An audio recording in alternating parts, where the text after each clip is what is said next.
Welcome back, everyone. This is episode 2 of our playthrough of Pathfinder Wrath of the Righteous. Last episode, we were found wounded outside the walls of Canabris, brought back in, and got patched up just in time to see the city attacked by the Scary, a demon lord. We fell into a crevice, and now we need to find our way out. So, we'll do it his way, apparently. Maybe we should dual wield our torches. There we go. Lighting. Let there be light. Alright. Okay. He's superior, guys. Alright. Dual wielding torches might not be the best weapon to fight. I'll just re-equip my weapons here. And hopefully I won't die. There we go. Bing, bing. Wow, what a stance. Holding my sword backward. Alright. That went better than expected. Oh. What you got? Some monies and some babbles.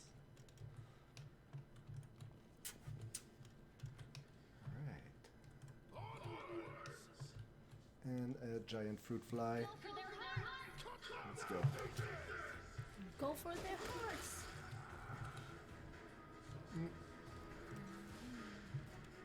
I think we'll just adjust our formation. Yes, our formation. And the paladin's gonna be tanking in the front.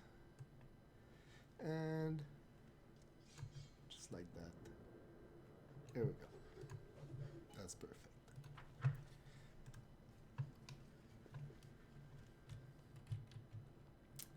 Let's go see what's here. Ooh, a giant centipede. Ah, your favorite. Yeah. Alright, let's go. Attack.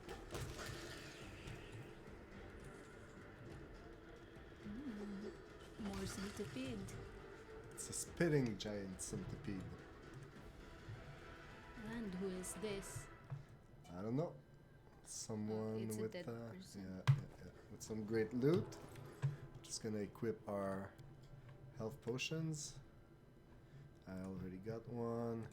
Here you have one. You already have one. I'll get 2 because I'm greedy. Bracers.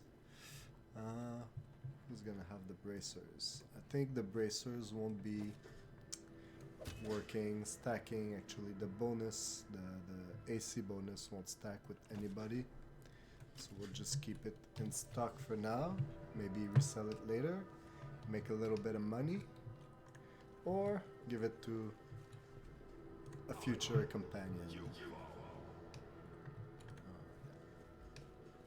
Okay, let's go.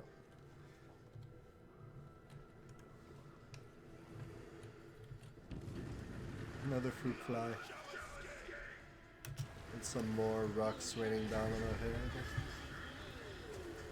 Sky rocks falling on our head. Huh? Oh, some bones. A forked tongue. This ingredient this ingredient can be used to brew potions or scribe scrolls. Sounds yummy.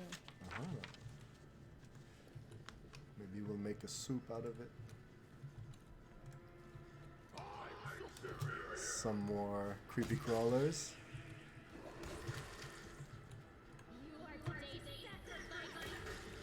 So this version of the game, this version, the beta version, the devs recommend not to play with the difficulties. So it's at normal, it's pretty easy. It's more like of a hack and slash right now, but it's okay for our first playthrough. Yeah. Oh, Lan. No, I can't just walk away. It's gotta be here somewhere. You struggle to make out the man's features in the gloom. As soon as he steps into the circle of light, however, you realize that you have never encountered a creature like this before. The stranger looks like the work of a vivisectionist who attempted to stitch together a lizard and a man. The man notices you and freezes. The curling horn protruding from his head casts a malevolent shadow on the cave wall. Wenduag! Lan, did you find it? The woman looks just as strange as her companion, with a strange voice as well indeed, like a cross between a cat and a spider. When she catches sight of you, she immediately drops into a fighting stance. Her movements reveal the lethal grace of a wild predator. Who is that? The do-gooder is here to save our mongrel souls, no doubt. Lan stops her with a gesture. Wait, they might know what's going on up there. Well, who the hell are you, tieflings? Wenduag's face twists scornfully. Tieflings are the descendants of people who sullied themselves by mating with demons. Our ancestors would never sink that low. We are the underground crusaders, the children of the crusades' finest. Oh yes. You sure you're gonna be able to hold that voice for the whole playthrough? Yeah, Yeah? I can. Yeah? Oh my god. Lan. Sadly, Underground Crusaders is a bit of a mouthful, so people usually just call us mongrels. Wenduag lets out a disdainful huff. You just love repeating that, don't you, Lan? Mongrels. That's what the uplanders call us, but we call ourselves neithers. No matter what you call us, it's not gonna stop our horns, hooves, or tails from growing. Sounds like a goat. And, I've never heard of Underground Crusaders before. In Canabris, they're called the mongrels. People say that they come up to the surface at night and eat anyone foolish enough to wander alone after midnight. Sila turns to Lan and Wenduag. To tell you the truth, I thought you guys were just a tale to tell kids at night. Wenduag gives a contemptuous snort. That human gratitude for you. Our forefathers suffered the consequence of demonic corruption, all to protect Mendev and Golarion. And for what? So we could become monsters used to frighten children. Lan sighs. Every mongrel has their own take on it. Our chief, for example, thinks of us as something like a reserve military force. He thinks we're standing by until the moment we're needed. And when we'll emerge on the surface and save the day, all the people will see how good we are, and they'll love us for it. He leaves that last part out when he talks about it, of course. But it's easy enough to read between the lines. And what the hell are you doing here, guys? That's none of your... Well, we're looking for a holy sword. It was here, in the center, sticking out of a rock. Lan frowns. The sooner we find it, the better. Some kids from our tribe took off for the shield maze. They figured it had collapsed, and now it's their time to go up to the surface, like all the legends foretold. Except, they don't have a clue what's waiting for them up there. They're not fighters, and Sol, the chief of our tribe, is dead set against it. He says that now isn't the time for the Underground Crusaders to take up arms. If we get the Holy Sword, we might be able to change the chief's mind. Wenduag huffs a breath. It's a fool's errand. None of us will be able to hold the sword, let alone use to save anyone. It's not an ordinary weapon. It's made from righteous heavenly flame and will burn anyone who touches it. Do you think you're special, Lan? I'll pick it up with my teeth and tie it to my hand if I have to. It doesn't matter. An angel's sword and a troop of stalwart mongrels will be able to work a minor miracle. Speaking of which, you're still here, Wendu. Which means that, deep down, you know it's possible.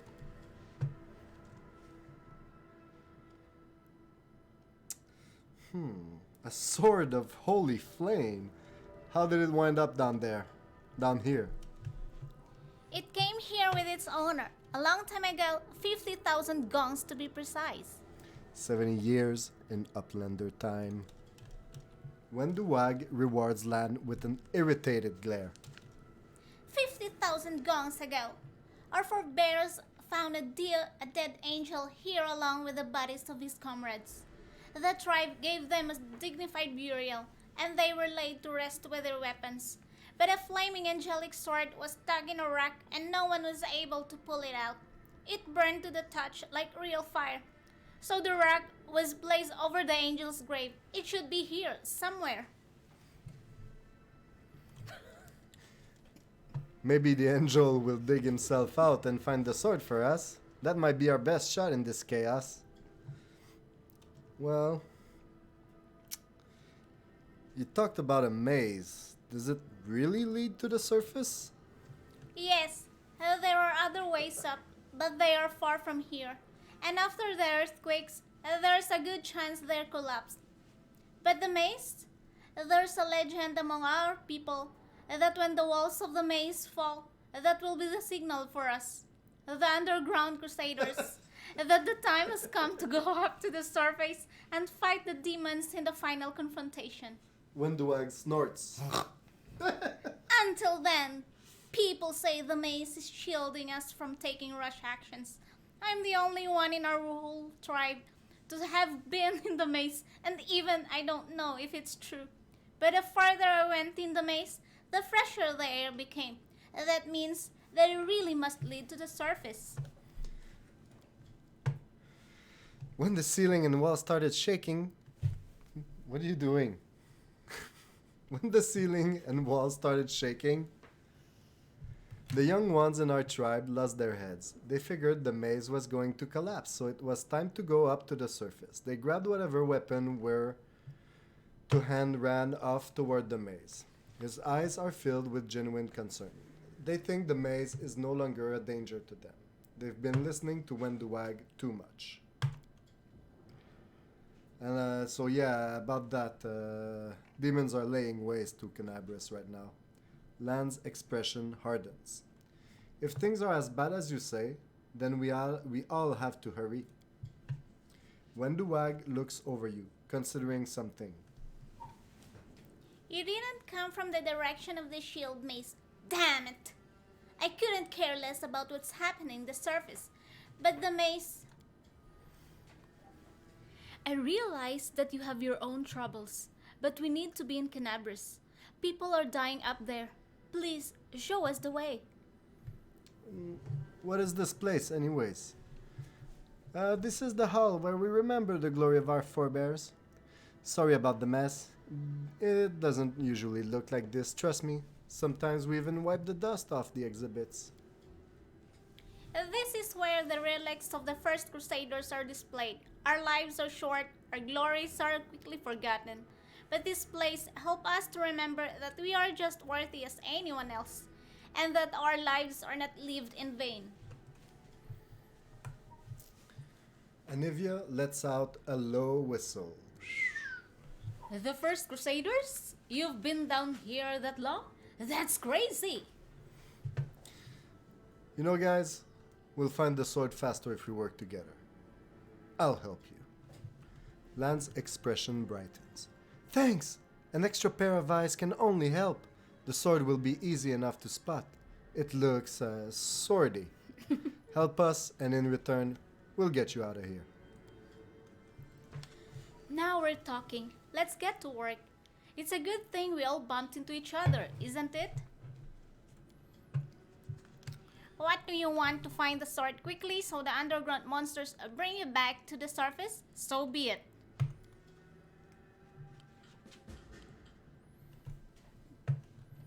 And the game continues. Was that there? A grinding stone. 5 grinding stones. What do we have here? The room looks like an improvised museum or perhaps some kind of temple.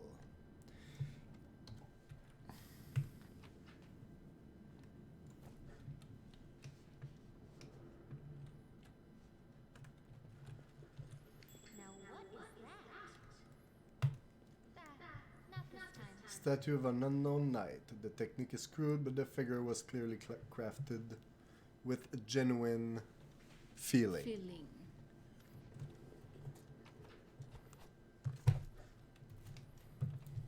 Oh, you receive a copper ring. Yeah.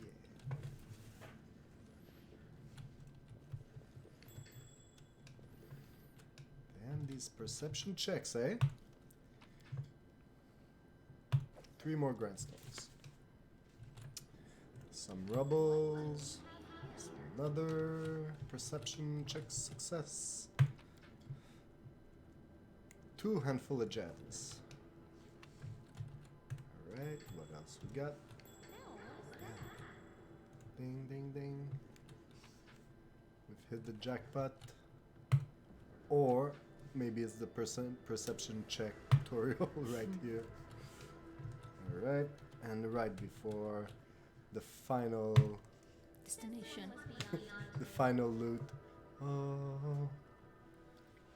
Ooh, the sword.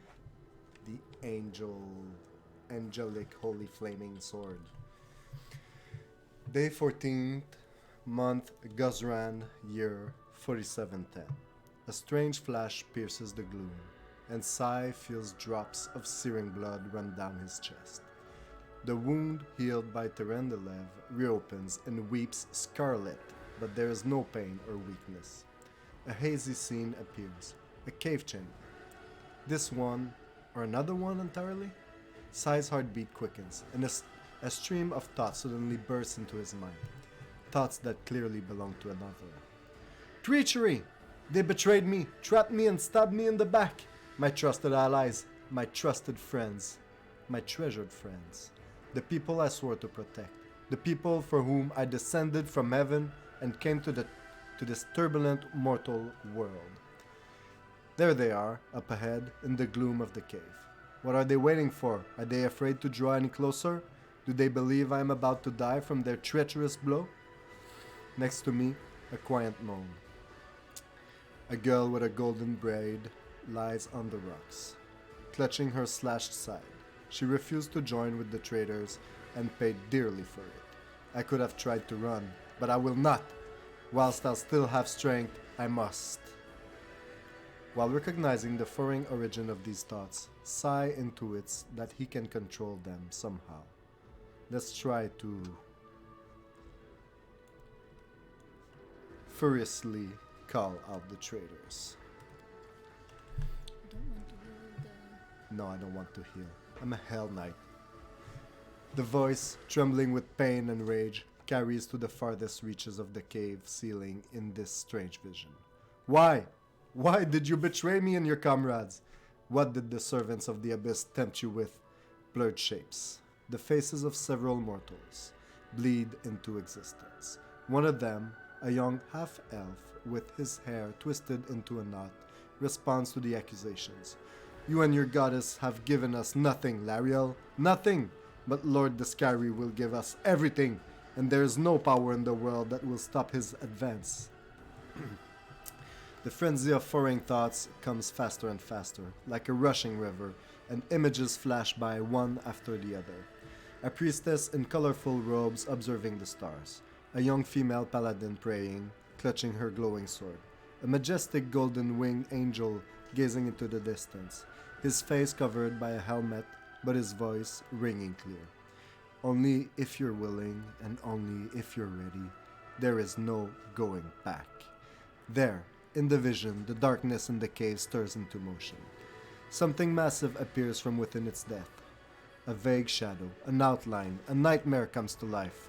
A wave of odious chirruping and rustling emanates from the shadow, the sound piercing like hot irons lancing through flesh and bones. The traitors fall to their knees before the shadow in reverent ecstasy, and the wounded girl trashes in her death throes. The yawning chest wound burns white hot. Sigh's head pounds with pain, and it is no longer clear whose pain it is. The person called Lariel, who sent this vision, or the one unlucky enough to receive it.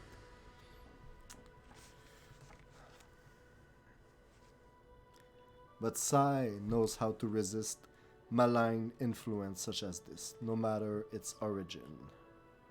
Yeah, let's go for The wheel. being determined to fight off the illusion. Success! The force of the attack, though originating in a vision, is terrifying, but Siyh is stronger. He shakes off the pain and torpor, but alas, the one who sent the vision cannot claim the same. He is broken and exhausted. A monstrous shadow emerges from the murk of the cave. It is not real. It exists only in this strange vision or memory. But the thrill of fear it provokes is more than real. The shadow's features starkly resembles those of Descary, the terrifying demon lord. In a movement as swift as a thought itself, the monster's hand is wrapped around the throat of the one they call Lariel. The foolish angel struggling on the rocks, like a fly with its wings torn off, intones the shadow. Its voice changes as it moves, shifting from a quiet whispering to a sonorous shout, becoming young then old and quavering. Where's your goddess, angel? Where's her self-assured herald? How is that you are dying here alone, so far from the light of your heaven? A strange calm envelops the thoughts of the one called Lariel. He recognizes who stands before him, and he knows he will never bow down before this enemy. The flaming sword flares to life in his hand, bright, pure, flickering with multicolored sparks like a sunbeam through stained glass. Slash! The blade slices through the demonic creature's flesh, and that monster recoils with a howl, releasing his grip on Lariel's throat. The angel falls back heavily on the rocks. His vitality is ebbing, but his pride remains undiminished. He grips the sword, and with his last burst of strength, plunges it into the rock. Siyh senses the vision is fading, the rush of thoughts diminishing, like a river running dry. The last thing he hears is this: "You will kill me, monster. This I know. But one day someone will come here and raise up my sword. They will raise it up and punish evildoers and traitors." The vision disappears, vanishing in a burst of colors. Siyh does not hear the final words, but he seems to complete the thoughts, taking it to heart. The words fly from his lips, and with them something else. The heat blazing in Sigh's chest fade away. The edges of the scarlet wound close, leaving not even a scar behind. Looking down, Siyh sees the flaming sword in his hand, or rather, its outline, the memory of what the sword looked like. With a final surge of warm and soothing light, the sword vanishes, and the light is drawn into his hand. Siyh senses that it will return. All he needs to do is call it.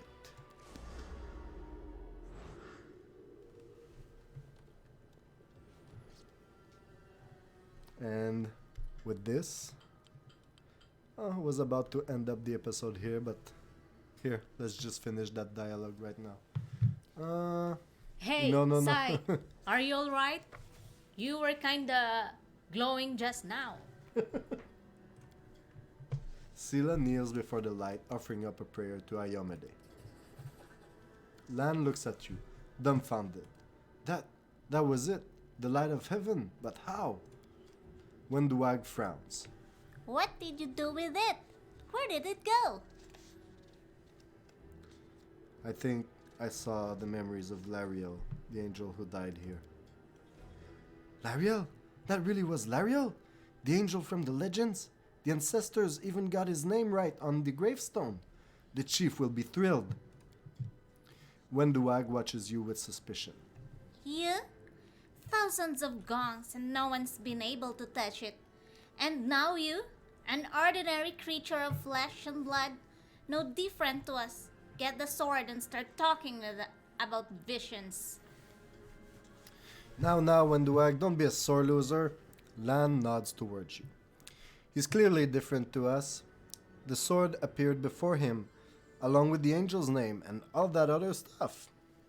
Because he doesn't carry our mongrel taint. Heaven doesn't give a damn how special we are. We're born with evil inside us. Heaven doesn't need to know any more than that. I know you're willing to tear anyone apart to uphold our people's honor, but you and Saul, you just refuse to face the truth. We are the way we are because our ancestors' bodies were corrupted by the abyss. It does the same thing that plants and animals, to plants and animals. There's nothing heroic or special about it. It doesn't make us better and it doesn't make us worthier. Angel Mythic Path. Reveal the light.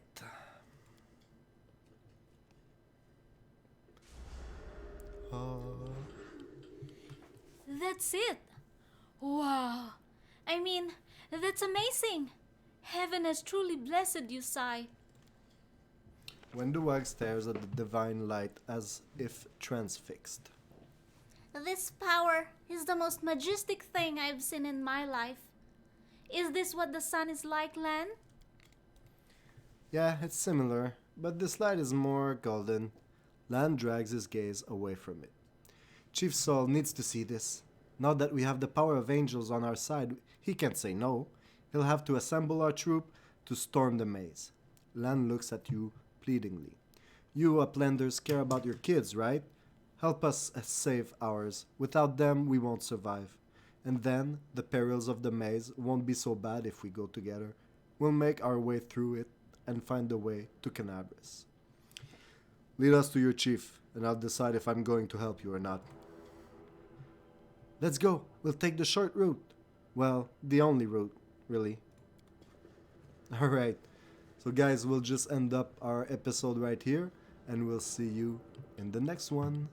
Bye-bye. Bye bye.